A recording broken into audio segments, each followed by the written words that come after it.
Okie dokie. Hello again, Renee. Thank you for joining us again. How are you doing today? We've just spoken about this literally seconds before recording, but for the people who are tuning in, Yeah.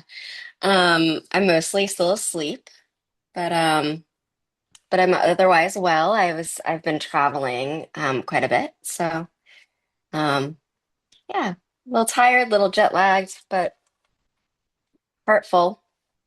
nice. That's good to hear. Yeah. Yeah. And you? So, me, um, Yeah. yeah, same really. A bit tired. The traveling mostly in my mind yesterday evening. Um, but heartful, open to discovering what there is to be discovered. And yeah, happy to be with you.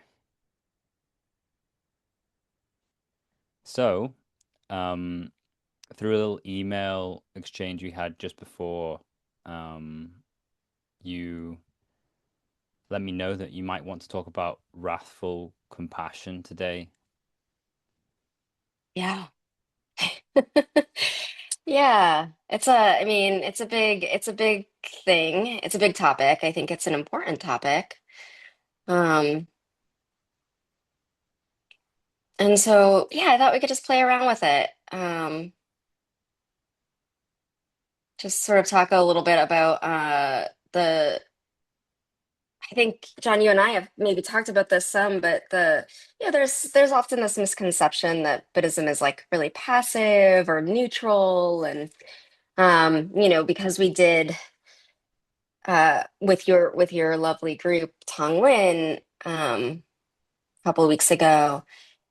Yeah, I think that also that plays in, right, when we're talking about kind of the suffering and addressing things that are difficult. Hmm. Um, without the expectation that there's neutrality, right? That there's or passivity, that we're bypassing the difficult. Yes, I was just thinking about this morning, um, in terms of equalizing optimism and pessimism. Mm, Um, that sounds like it could be neutrality. But the way that I think about it anyway is that it's a kind of openness to all the potentialities. Um, and therefore, if you're an agent in the world um, who is open and receiving both of those um, ways of seeing, perhaps there's a way to move forward that's more skillful because you're kind of seeing the whole situation. mm. Yeah. That said, you know, to think that one can also see the whole situation is also a kind of hubris. But I feel like there's something there in that wrathful compassion obviously points in a specific direction as opposed to standing still. And that's kind of where I would uh, drop into maybe optimism. Um, and pessimism is kind of the, well, if you do nothing, where are things headed otherwise? Yeah. I'm pulling up this quote because what you just said I think really resonates with this quote that I stumbled upon uh, I don't know, yesterday or the day before, which I think is really relevant to this conversation, to these times, and especially to what you just said. And it's Hope has two daughters. Their names are Anger and Courage. Anger at the way things are, and courage to see that they do not remain as they are. And that's St. Augustine of Hippo. Full disclaimer, I don't know enough about St. Augustine to know all the, whenever I'm quoting somebody and just, and I don't know Maybe their you're full, quoting a bad guy. I might be, I might be, but actually I think that that's, I, I think that's a fair question too in this conversation of like who's a good guy, who's a bad guy, what does that mean, and what do we do with that if they've still bestowed wisdom? But either way, I thought it was really powerful Mm, yes. because there gets to be because it doesn't sugarcoat hope as this like um I don't know, just this kind of like nebulous like desire for everything to be fine or great without work, right? And without emotion. Yes. Can we talk about the emotions that are involved in that? So there's well, Yeah. anger, and then maybe courage sounds like the response, or maybe that isn't. I don't know how you would characterize it, but anger is the one that stands out to me as an emotion in that quote. Yeah. Yeah, absolutely. And I think anger is a really, really powerful emotion. I will just do a plug for Lamarad Owen's book, Love and Rage. I think everybody should read that. He does such a stunning job of talking about the power of anger and how to, you know, meet it and work with it. But the wisdom, the real like deep wisdom that's in anger. Um, but I think it, often when we find ourselves in Buddhist spaces, sometimes, particularly in the West, um, things can appear to be presented really whitewashed, right? Like it's real, we can sometimes jump to like, we're all equal, everything is, and this has this like kind of feeling of passivity or neutrality where we kind of shoot for this ultimate experience of like nirvana or whatever people think of when they're thinking of um people in lotus position really peaceful looking um but there's there's so much more in a practice, and I think really a practice where we hold um true compassion, and we're like really rooted in true compassion and the desire for liberation. And anger is for sure one of those experiences. Anger and frustration and deep sadness, right? I think often heart, anger, rage, um, hate, hatred, um, they're, I used to think of them as like masks for deep sadness, but now I think of it as like a different form of sadness. Like I think of anger as also still deep grief, just presented differently. Interesting. Um, so do you think all emotions kind of like lead you back to grief? Mm. No, not necessarily, though I do think that all emotions lead us to impermanence. And in that way, maybe they all lead to grief. So I don't know.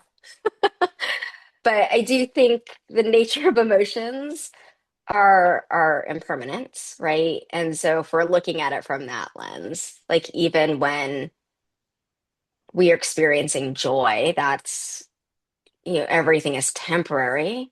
And so I guess if we're really in touch with like the very temporary nature of emotions, maybe they all lead back to grief if we are grieving Mm. the impermanence. Yes, if we are grieving the impermanence, that feels like the key line there. And I think Yeah. that actually brings me back to want to talk more about wrathful compassion, because there's this there's the sensations of anger and the feeling that one is angry. Um, And then there's maybe reasons that you might not fully express that anger or like act it out in the fullest ways that you might want to. And at the same time, um, in this kind of way of viewing things, um, there's a signal that is valuable in its arising. So I wonder if we could talk about the discernment around meeting anger, and I have a feeling it has to do um, somewhat with our relationship to impermanence also. Mm, yeah. Yeah. I think there's a couple of things that I can say. One is, I think anger, if we are in touch with it, if we're in touch with the nature of it, right? There's this, maybe I've actually quoted it before when we've been talking, but there's this Ani DeFranco quote that's every tool is a weapon if you hold it right. And I think about that like a lot when I'm thinking about emotions, particularly like emotions like anger or, you know, other emotions, but actually I guess any emotion, right? Is that they can inherently be tools, right? And then in that same regard, we can also weaponize them. And so I think that anger, if we're in touch with ourselves enough to be able to look at the anger um, as something to tell us, right? So if we're experiencing anger because we feel wronged or because there is grave injustice in the world, that's really powerful. That's a motivating energy. Um, and if we only stop there, right? If we're just riding the emotion, it's so much more likely to be weaponized because we're not in touch with how to utilize it skillfully. And I think this is where passivity and neutrality get confused for equanimity.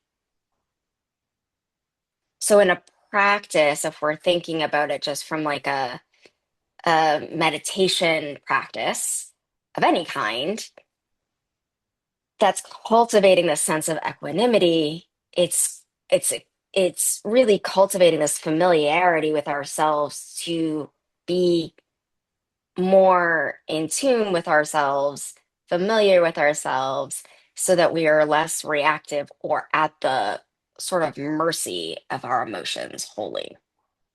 So just being like my anger is good is incomplete.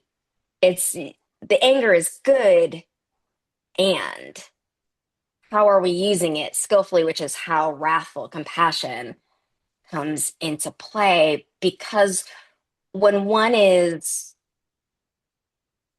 coming from a place of wrathful compassion, um, in action, it isn't just like, I'm pissed because this thing happened, and so I'm going to retaliate, right? That doesn't have the skillfulness of wrathful compassion. It lacks the compassion aspects. It's got plenty of wrath, but those two things live together for a reason in these teachings and these practices, because they actually have to come from a place of like an act of wrathful compassion comes from a place of um, such deep compassion that we're willing to interrupt something or um, make.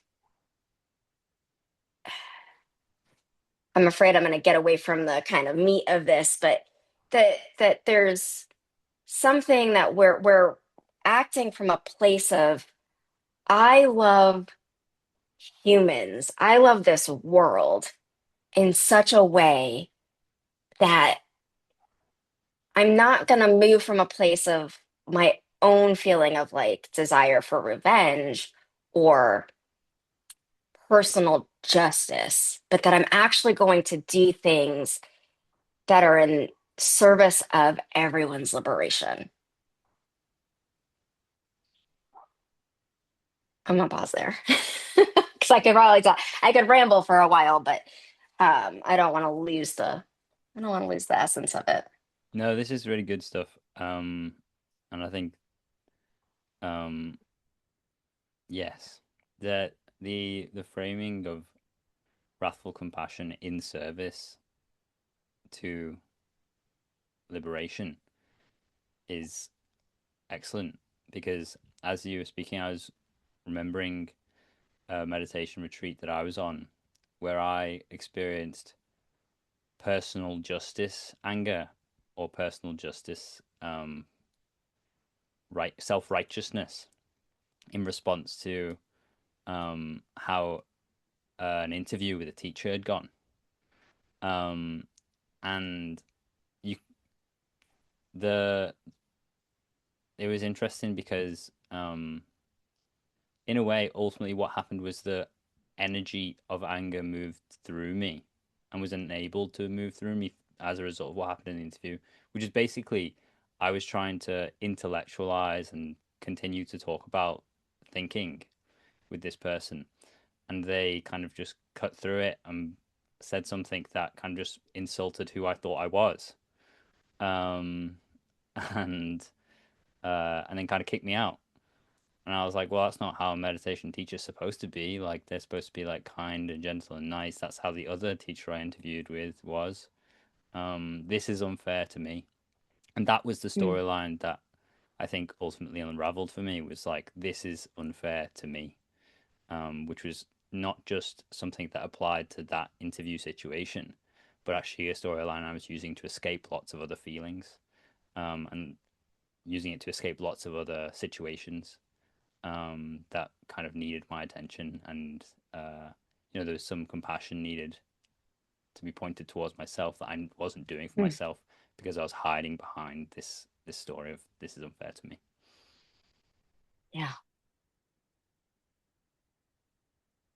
Yeah, and the agency we give away in those moments too, right? I mean, I really can relate to that. And then I think about, um,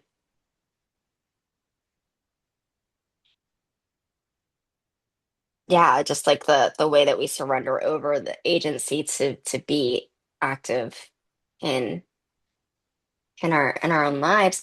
But I think that's really interesting, John, because there's this, so for you, it was like this feeling of um unfairness came up, and it seems like you really had to kind of sit with like, is this actually unfair? Right. And then I guess though, what if it was? What if what if it really was um like relatively speaking unfair?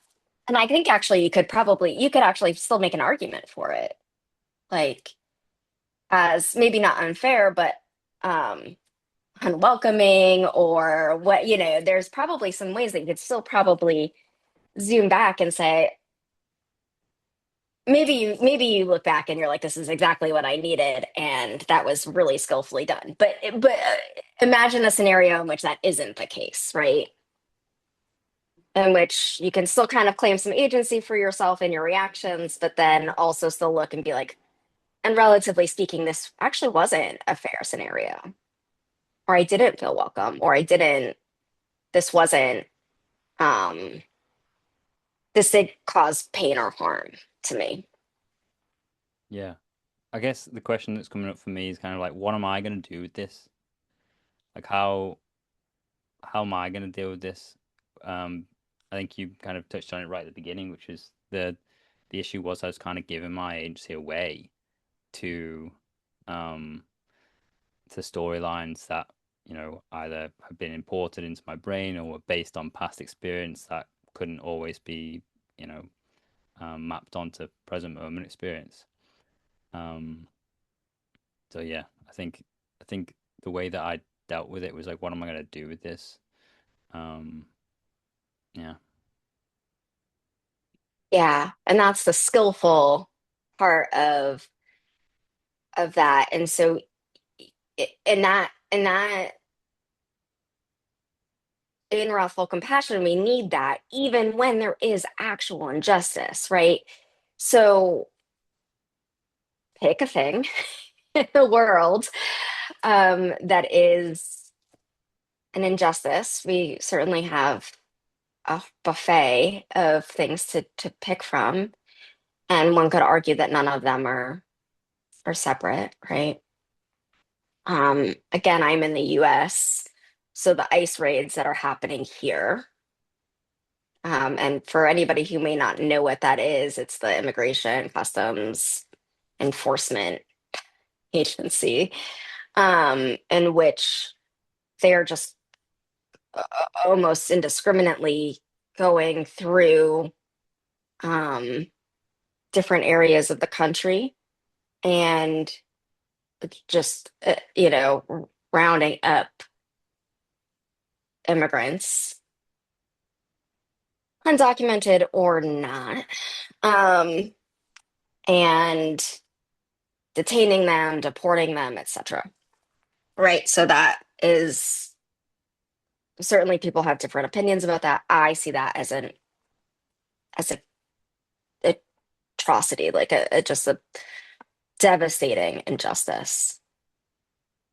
I also don't see it as like being separate from what I see as being devastating injustice in Palestine or Congo or Sudan, right? So, um,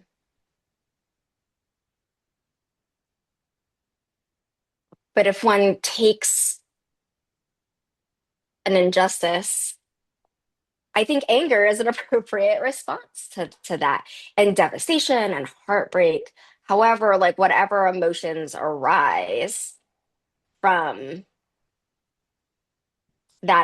whatever your personal experience of unfairness or injustice or oppression is, and then to say exactly what you said of like, what am I going to do with this?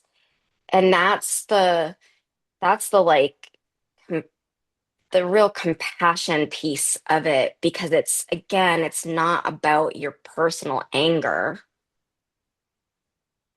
It's about what's the best way forward for, with all being human and doing the best we can with what's available. But the idea is that we really try hard to discern what is the best path forward with what we have available, not for um our personal peace or our personal like feeling of um retribution, but for like a larger, the for beings entirely. And so it actually isn't an act of anger or righteousness in that same way,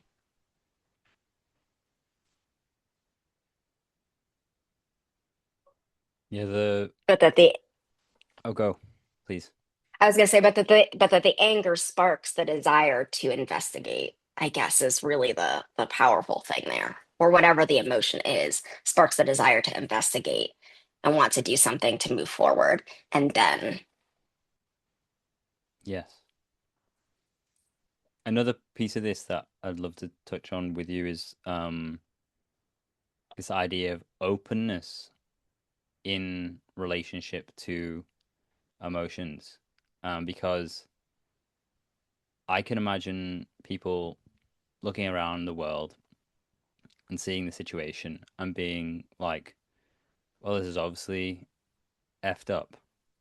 What am I going to do with this? I'm going to just have to look out for number one. Like, that's the only way to do this.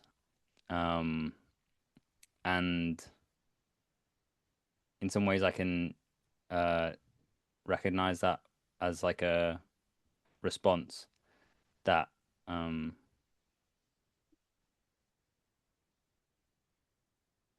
that many people might choose because it seems like the one that leads to safety and health and happiness. Um, but I think there's something um, that we maybe haven't fully unpacked that I'm kind of searching for right now. Um, in this idea of when you ask the question, what am I going to do with this? Why is it skillful to ask that question in relationship to everyone else? Like, there are probably very high agency people out there who've amassed huge fortunes because they ask themselves the question, what am I going to do with this? But they are maybe not living in full relationship with everyone else. Yeah. Yeah, I think yeah, as you're speaking, there was a real a couple of things came up because the desire for survival is real, right? I think especially when we're talking about these emotions that come up and how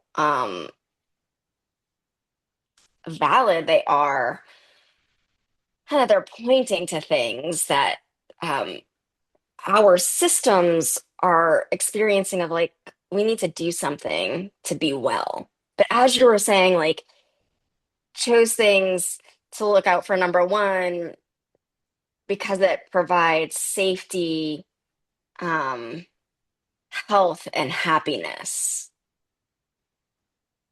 And I just want to take a second with those things.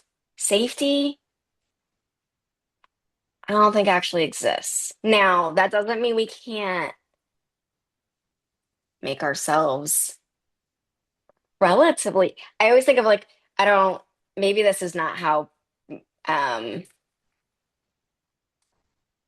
sex ed happens. Who knows how sex ed happens now in the US under this administration? If it happens, it probably doesn't happen at all. I clearly don't have children around that age, so I'm not totally in tune. But the idea that there's like no safe sex, there's only safer sex. Like so, no matter how many precautions you take, y- you can't. You there's no guarantee. And I think about that. That's like that's just life. You can safer life, but you can't guarantee absolute safety for like a number of reasons. But one is that just like anything could happen at any time. My roof could collapse, right? Or um or on a different level, like it, ICE agents might be given different parameters, and now all of a sudden being queer is not something that's okay, right? Or I guess that wouldn't be ICE, but like, anything, I could become, my identity could be just become criminal. That's honestly not a far stretch in this current administration. So safety, I think it's important to make choices that take into account relative safety, but also I think when you were saying that, it's like, yeah, we make these choices as if they're going to provide things that fundamentally don't exist. Like ultimate safety, health is, I mean, again, we can create situations where our risks are lower, but health is not a guarantee for anyone, no matter what, even if you're in a bubble. And then happiness. Hey, I'm not sure that most of us in this culture know what happiness is or think about that. It's kind of like, is it when we're smiling? Is it when we're not worrying about things? Like, have we actually really nailed that down? Is it different for everyone? And it's it's impermanent. One cannot, so far as I can tell, be happy all the time. So that was just something that I think. as we're talking about why we make these choices and kind of defend, armor up in defense of against something versus being open and receptive and going from a place of wrathful compassion, we're protecting things that don't actually exist in the way that in a solid way that we think about them.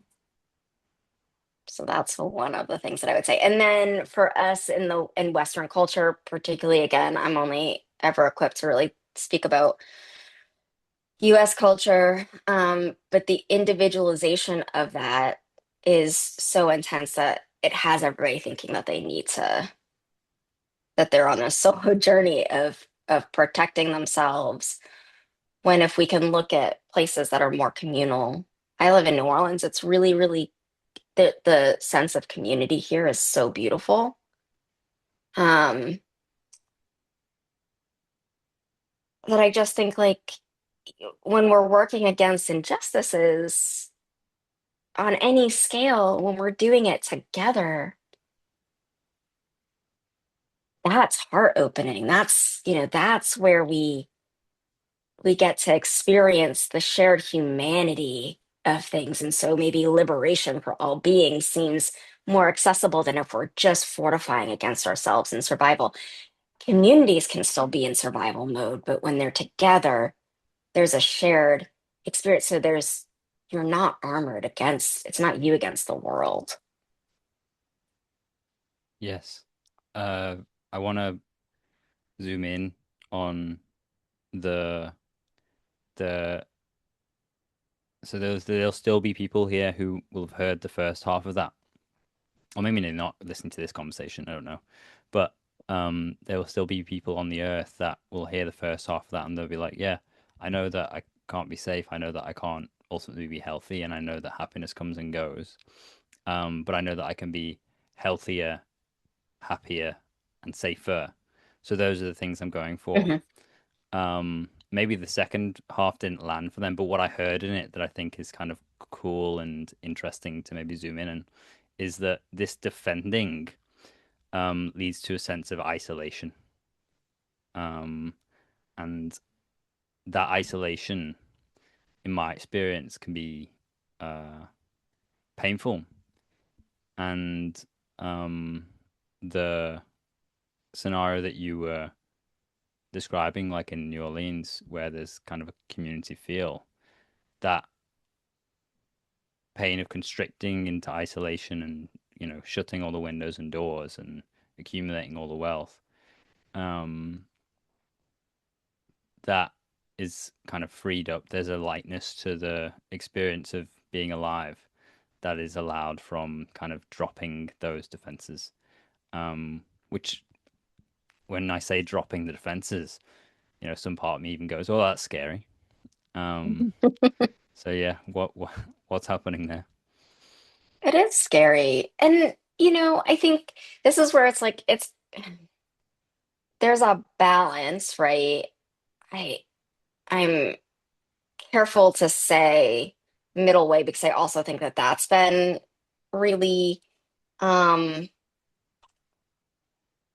uh, misunderstood as again as like being neutral as being like but hey, I'm not saying like take off your skin and walk through the world completely. I mean do that if you want to, right? But that's not what I'm advocating.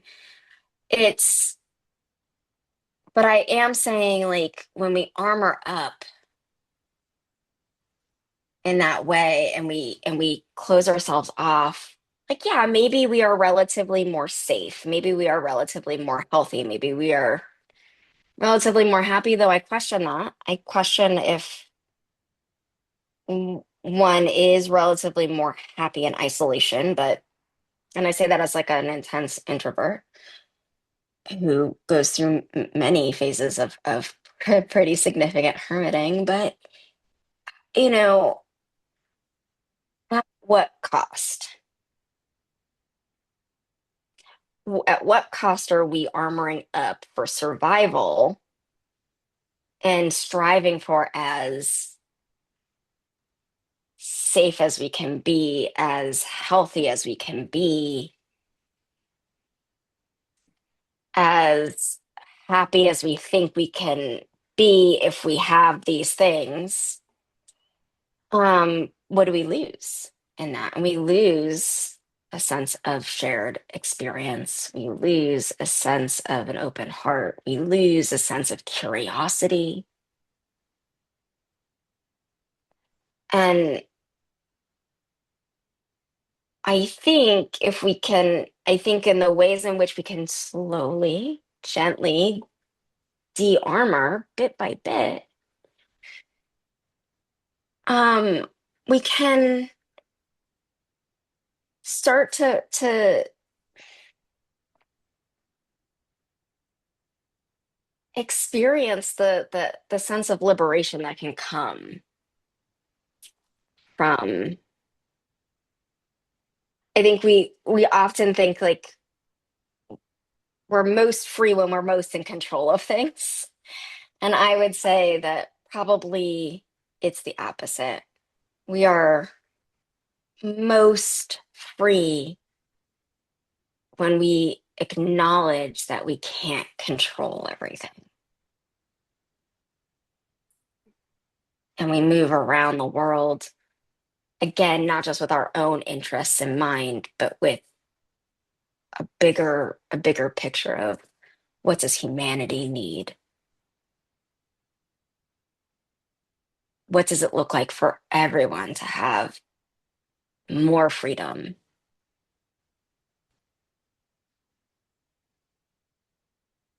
Hmm. Yeah, that sounds great. Um, Yeah, all right, sign us up. yeah.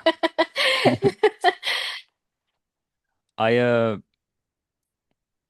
I want to um I I found myself over the course of my life in an interesting spot sometimes because um you know I think from a certain angle I fit into boxes like I'm half Caucasian and half Asian. So I can have a foot in either side. And similarly, the place that I grew up, Liverpool in the UK, has a very strong identity. It's quite a a city that has very strong values. Um, and you can recognize people from Liverpool because there's almost sometimes a uniform and also like the accent is kind of recognizable from a distance. And I don't always fit into that because my accent isn't the strongest, and I wasn't always one to um, try and fit in. Um, Mm. so I think I've over the course of time had this privilege and opportunity to sometimes be able to watch discrimination in different forms play out from both sides. Um, and watch how people put up defenses as, certain ways of languaging things are done, or the way that people ask a certain question or um, do a certain thing. And um, I think overall, my final kind of landing place has been this idea of basic goodness. Like if I can operate from a place of trying to recognize basic goodness, then um, that can help me to navigate situations where maybe someone does say something that triggers a certain part of my identity, or someone says something that I don't think is the way that I would have said it. Um, and I wonder if you could help me unpack this idea of basic goodness, um, because I think some of the people who would be in the camp of I'm going to put my defenses up because it's me against the world, maybe haven't been exposed to this idea of basic goodness. Yeah. Yeah. Basic goodness. Um, well, it's a tricky phrase, right? Because it indicates like goodness, which is opposite of badness, which is not really what it means. Um, it's basic goodness. The way that I think of it is like everyone has inherent worth, just as is. So, um, basic goodness would really, um, I went a lot of places in my head because I was like, it's when we're talking about so much of my world is informed by what's going on in Palestine right now and Lebanon and the surrounding areas. But uh, these discussions about who deserves the like basic human rights, fundamental human rights, and I mean that answer is everyone from a place of basic goodness because inherently just being alive and human in this experience gives you fundamental human worth.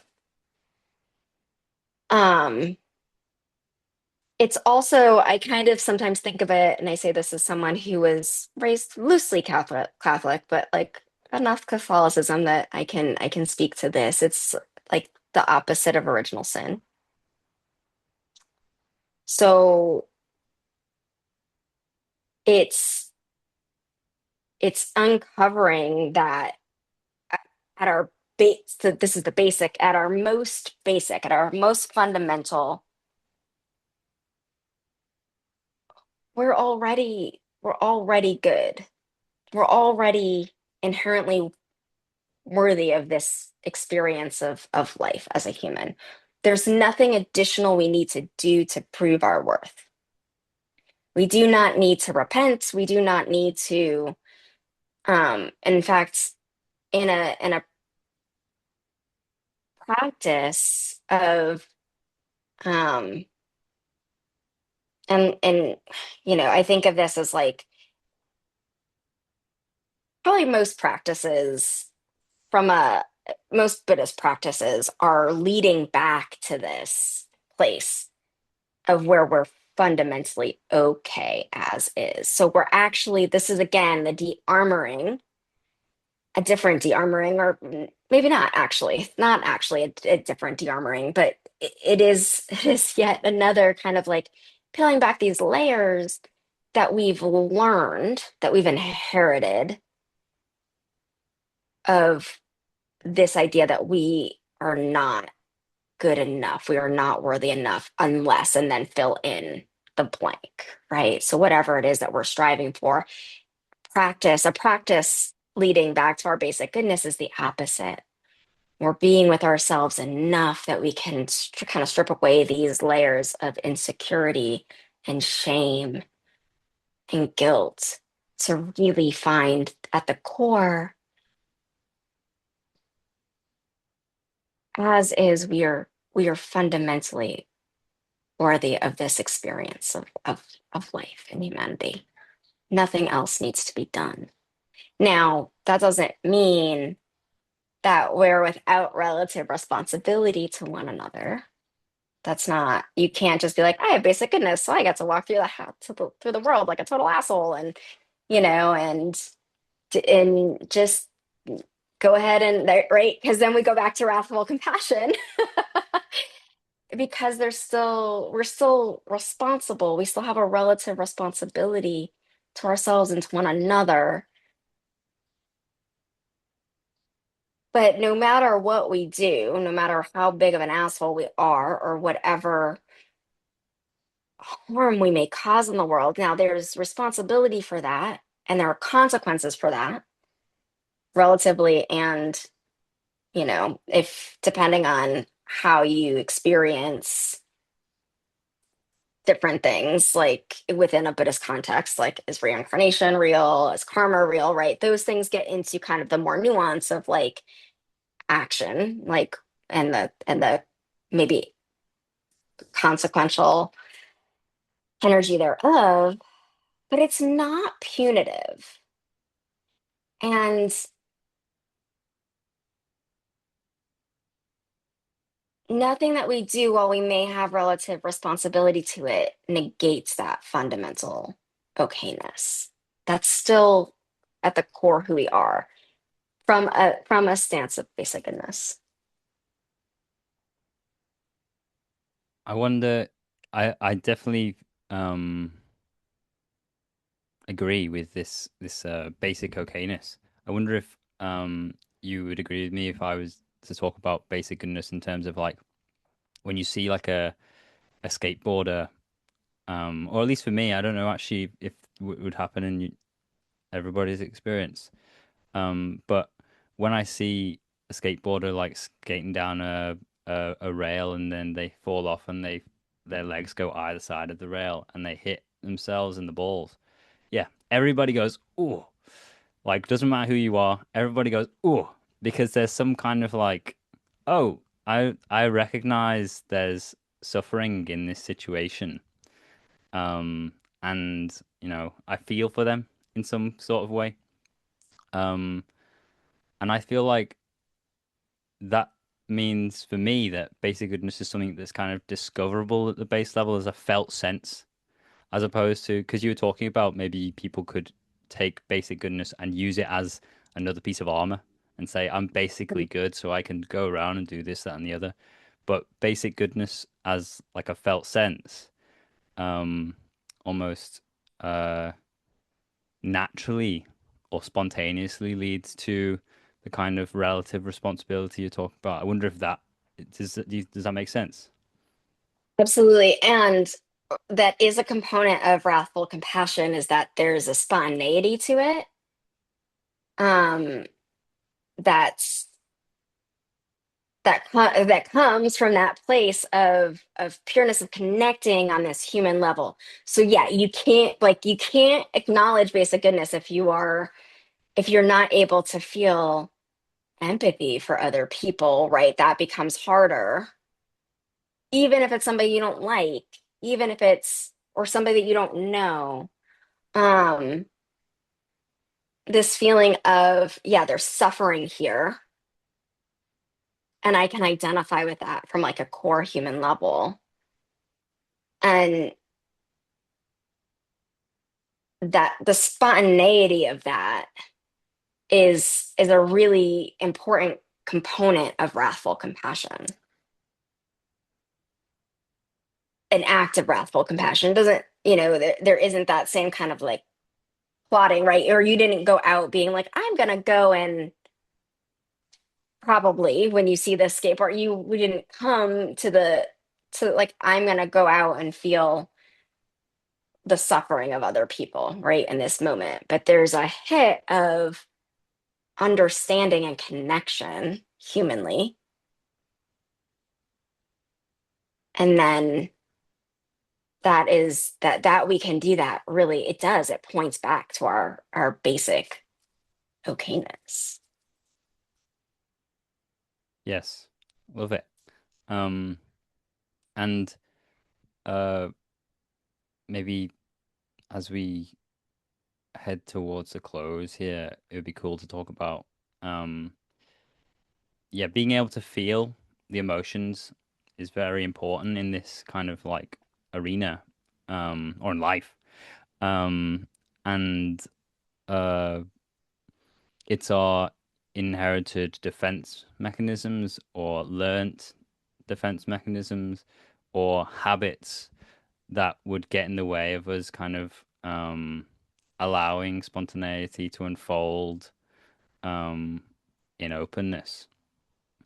And my experience has been that a meditation practice, particularly the meditation practice that's offered at Dharma Moon, um, is very skillfully offered to introduce people to this habitual mode of thinking that happens. And I wonder if we could talk about that because it seems like if people have listened this far and they're interested in kind of feeling this for themselves, that a practice would be the direction to go in. Yeah, absolutely. Thank you so much for that, John. I was gonna say that, and maybe for those who haven't made it this far, um, we can.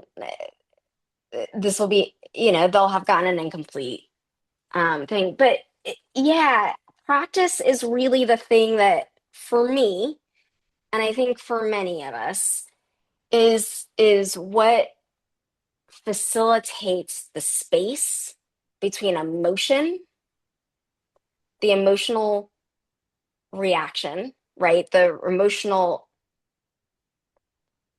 let's say, experience in response to something.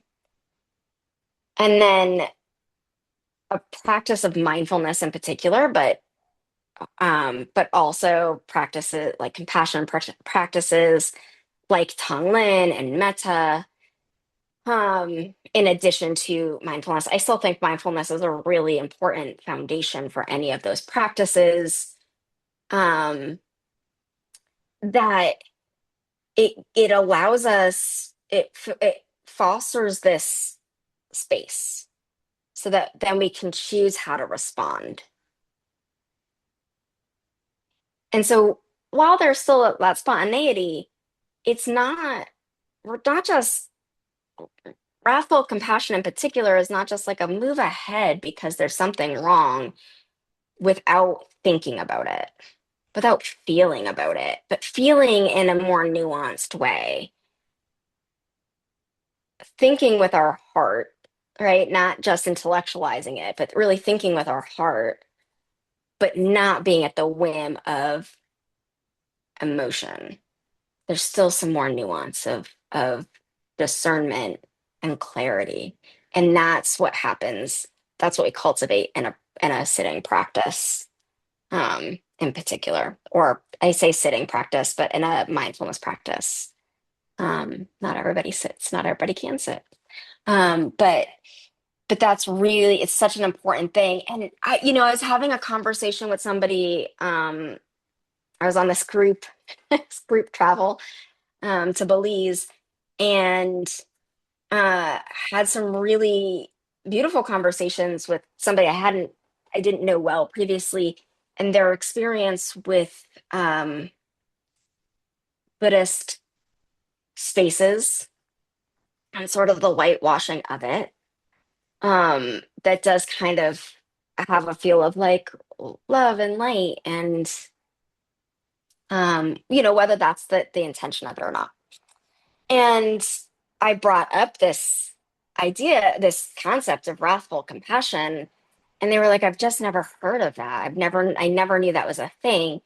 And that makes sense because there are steps to get there, right? In a practice. One can't just, well, I mean, I'm not going to tell people what they can and can't do or they are and aren't capable of.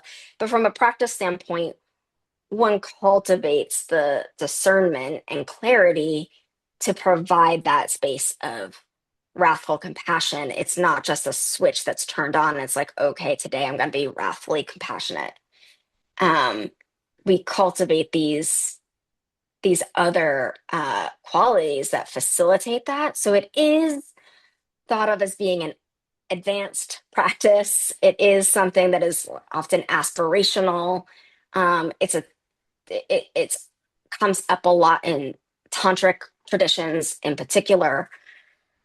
Um, so we can't skip this steps of getting familiar enough with ourselves to be able to use discernment and clarity. And that's where our practice, like a really regular practice, comes in. Yeah, I think one. I remember doing a retreat at home over COVID and realizing that I'd been living in my head almost exclusively, and I still go back there like relatively often. Um, And as you were speaking, I was getting this sense that, oh yeah, kind of what's happened is that I've invited more of my body into Mm, the response to reality, and that includes like my heart and my gut and different things like that. Whereas previously, I was acting kind of purely out of intellectual story habit, all in the mind, trying to work out how things fit into words rather than um, working with the kind of wordless expanse that we find ourselves in. yeah. Yeah, there's a cultivation of wholeness that again, for those of us in Western culture and the US in particular, we have a real culture of compartmentalization. And so there is this kind of rehoming that I think happens, or remembering. There's a Lebanese herbalist that I love, who first name is Layla. I'm blanking on her last name, but she wrote, now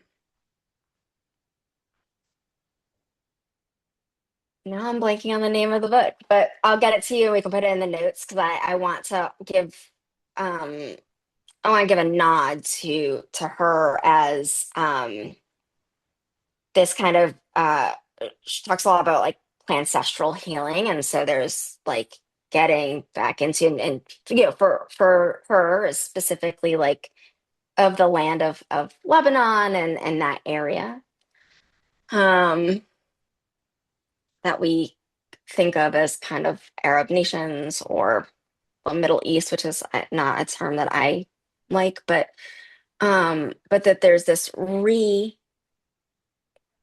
dash membering that happens.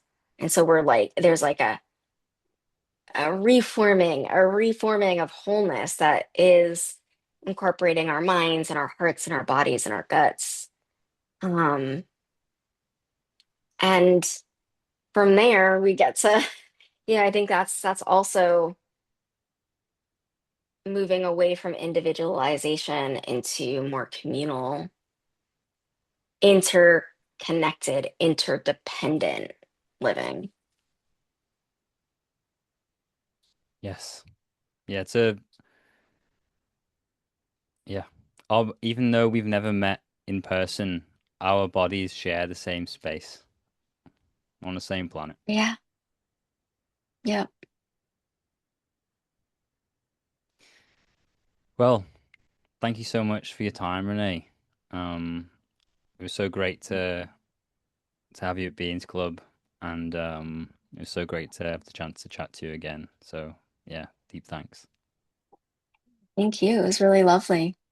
I think in closing, I just want to say, again, don't try and like strip off all your armor and walk around the world, without any of the skills that you have gleaned, and coping mechanisms, right? Like, as always, lean into gentleness. If this is like a practice that you want to try and incorporate, do it slowly, do it gently.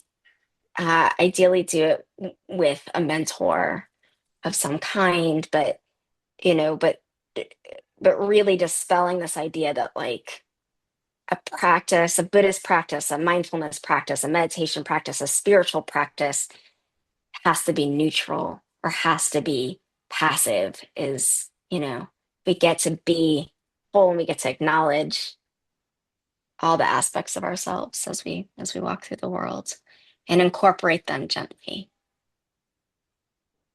Wonderful. Thank you, Renee. Thank you, John.